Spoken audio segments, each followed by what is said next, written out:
managed to tie that series up. Well, Pyrotechnics, I'd like to start with a quote from Crepo during Champion Select when we had the first pick Nidalee coming up and then the Lucian Thresh from G2. It's over, by the way.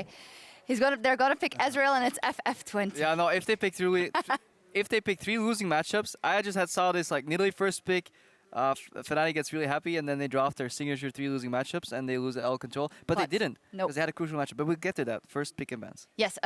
What else did we see that was important in these picks and bans? Obviously, you guys talked a lot about the champion that Trick and respectively Spirit would end up on. But what else in this pick and ban was notable for you, Amazing? I definitely don't like the combination of Thresh and Grace overall, because it just feels like that you cannot contest 2v2s ever, and it basically relies on your enemy to be bad in order for you to make plays. And I felt like G2's overall combo was just really passive and really relied on Fnatic to screw up in a couple of instances. And since that didn't happen, and the swap happened, Thresh didn't have a purpose the whole game, and Grace didn't have one either because Nidalee is a faster farmer, got ahead like by 20 CS, so Grace had no pressure on the map, and they just got outscaled, to be fair. On top of that, with the standard lanes, it wasn't the best story for Kiki's down bot. Let's take a look at a couple of replays because yeah, so Gamsu just bodied him. Yeah, so it starts very early. Oh. This is the mid lane. It's the Rise power. This is the Rise power, so this is a different replay. We can also look at this time is really balanced and requires a lot of skill, as we see. Could you do this, Vander? Are you mechanically gifted enough? Support players are not good enough to play Rise. This is what Tilted made basically, Perks is known to play guitar, you know, so he has fast fingers. Here we go, by the way. QWE. Alright, so this is really crucial, I think, for this game, because it allowed Fnatic to play faster the game overall, and Rise wants to scale.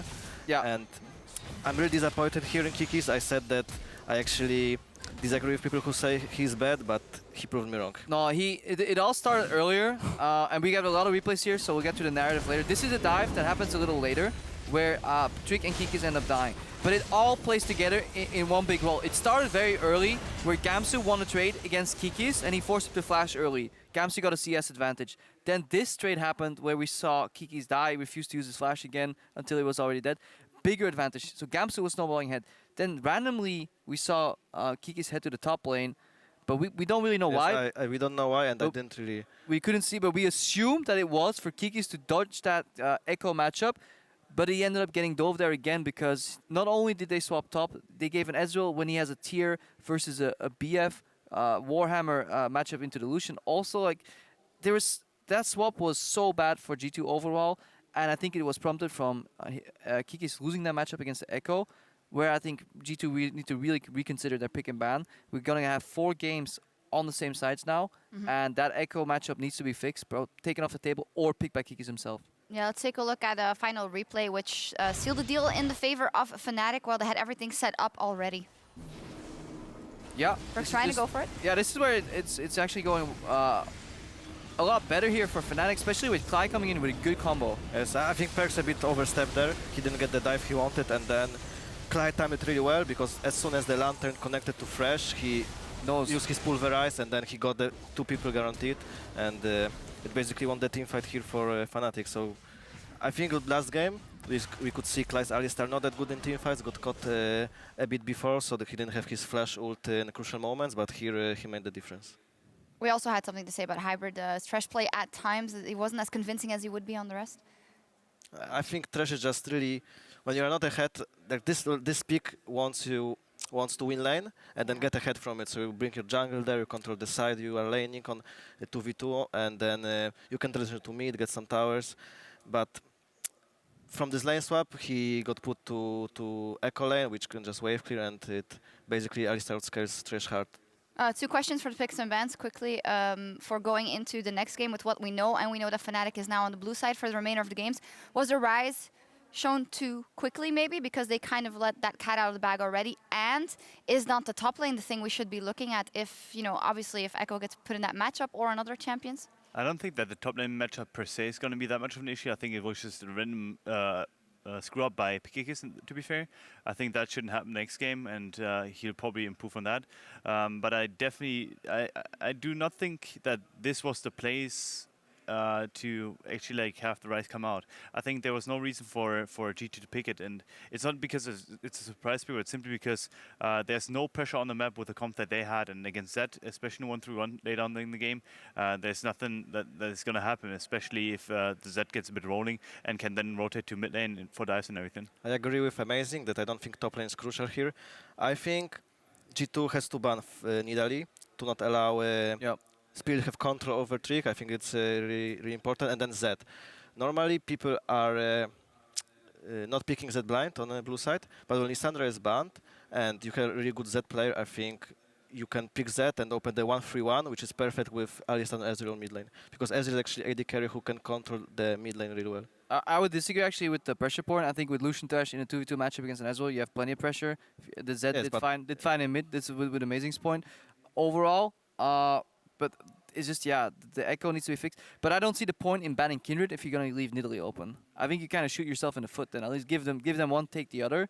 And then at least you have something in pick and bans. Because the Nidalee pick uncontested, it's just too strong. I just don't think that, I mean, the point is that Grace is not the answer to Nidalee. You should probably play a champion that is able to pressure to a certain extent, like something like Lee or Elise, and actually like be able to contest the Nidalee. But if you just play a farming matchup where you go Nidalee into Grace, Nidalee's going to get ahead and Grace is going to be useless coming to the later stages of the game if he doesn't get the farm that he needs. Makes sense. That's the beauty of a best of 5. We'll see what happens. And with the series tied at 1-1, it is time for us to go on cooldown as the team's ready up for Game 3 already. But before we go, we'll get a closer look at Europe's Spring 2016 Rookie of the Split.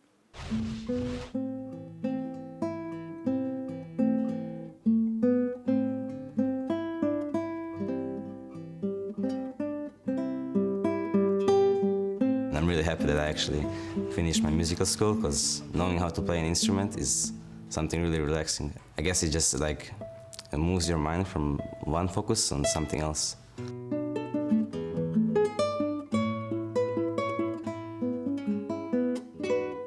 I finished my musical school like 3 years ago.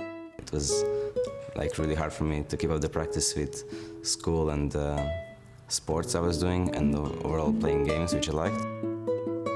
When you're younger and you're a kid and you want to do other stuff, it's really hard to actually keep up the dedication to play the guitar, and like I was getting forced a lot by myself and my parents. I would say I'm confident with everything that I do if I put time and effort in it. But it came throughout. It just built up, and I was going to competitions and stuff, and I had a lot of I was nervous on every stage, and it was like really hard for me to actually perform as good as I would do in practice in guitar in front of like so many people. So I would say playing guitar on stage actually helped me a lot to overcome my stage nervousness. There were a lot of times in Split where you said, it doesn't matter what I play, I will kill this guy. And I said, are you sure? I've played against this guy, he's pretty good. And then he just killed the guy.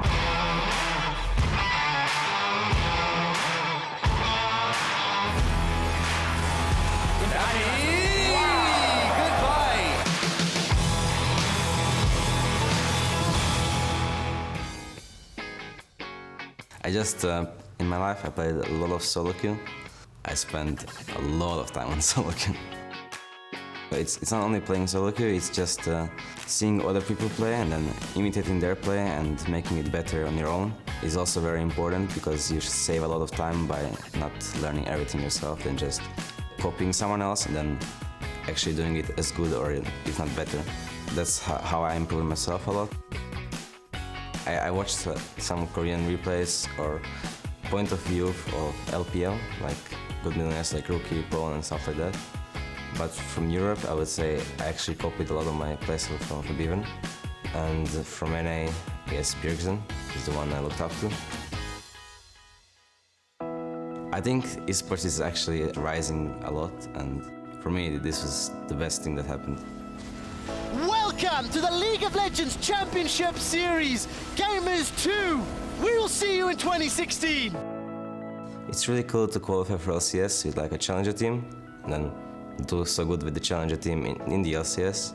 It was only me and Hybrid staying from regional positions, and I could not expect much going into LCS. I mean, I knew I was gonna do good myself, but I didn't know how good were my other players. Like, how would Kikis fit top and how would my Koreans do? We only had 1 week to scrim. After scrimming that week, we were winning everything and we matched really well. So I was actually expecting us to be at least top 3 team. To be fair, I had my doubts about this man right here on your screen, Perks, but he delivered. For me, I don't think I have that much pressure on myself. Like, even though I do want to win everything, but I don't think it matters that much. Like, it's already my first split and I've already exceeded the expectations of people and of myself. So, like, whatever happens, it's just a plus from here on.